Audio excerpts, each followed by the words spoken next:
Jeudi matin pour ce temps de prière communautaire, fraternelle. C'est le début, ça repart. Et en même temps, paradoxalement, vous allez constater, comme aujourd'hui, que les textes de la messe, que ce soit en semaine ou le dimanche, nous parlent de la fin des temps. Pourquoi?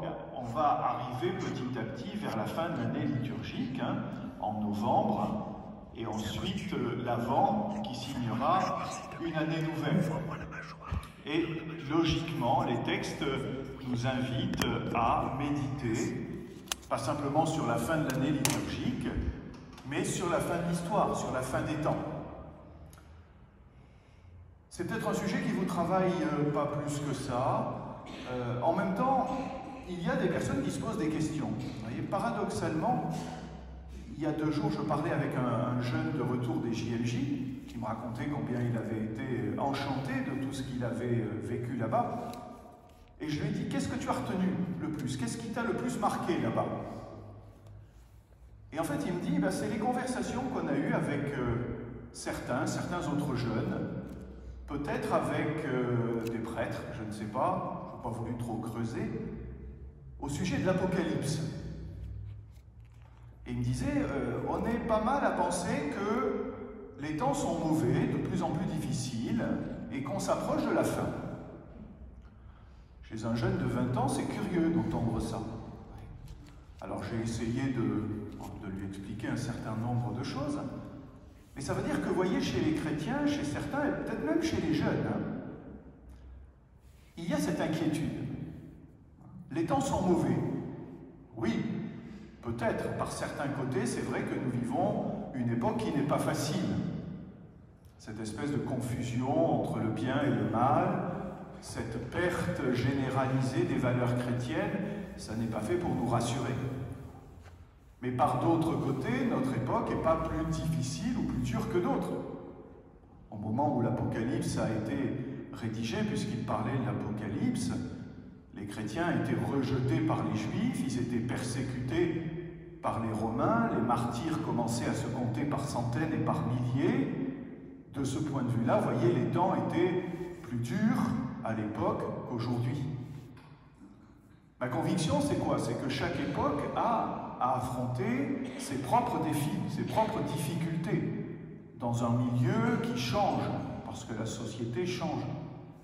Et ce qui compte, ce qui nous est demandé, ça n'est pas de spéculer à partir d'indices plus ou moins discutables sur la fin des temps, c'est de mener le bon combat là où le Seigneur nous a mis. Nous sommes en 2023, nous sommes au XXIe siècle, et il a plu au Seigneur de nous faire naître et vivre dans ce siècle-là, ou à cheval sur le précédent. Et c'est en fait ce siècle-là qui est le lieu de notre bon combat, pour rester fidèle à Dieu, pour lutter contre le mal et pour développer notre témoignage chrétien. Vous voyez, il ne s'agit pas de verser dans les interrogations, de verser dans l'inquiétude, il s'agit simplement de rester fidèle là où Dieu nous a mis. Et je rejoins l'évangile d'aujourd'hui, qui justement parle de cette question. Et vous remarquez que Jésus dit, vous ne savez pas quel jour votre Seigneur vient, sous-entendu quel jour je reviendrai, donc ne spéculez pas. Mais qu'est-ce qui vous est demandé?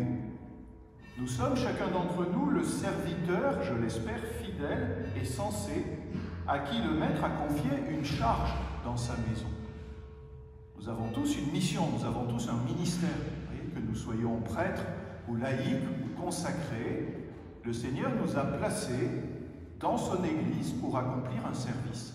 Et ce qu'il attend de nous, c'est que nous le fassions, le plus sérieusement possible, que nous soyons le bon intendant, celui qui prend au sérieux sa charge et qui, si le Seigneur vient, sera prêt à rendre des comptes. Et non pas le mauvais intendant, le mauvais serviteur, qui se dit en lui-même, vous l'avez entendu, mon maître tarde, il mange, il boit avec les ivrognes, eh bien à ce moment-là, il sera châtié. Autrement dit, vous voyez, le Christ nous renvoie à notre propre responsabilité. Il ne s'agit pas de s'inquiéter, ne s'agit pas de calculer des dates, il ne s'agit pas de se faire peur en disant le monde est plus ou moins mauvais qu'avant.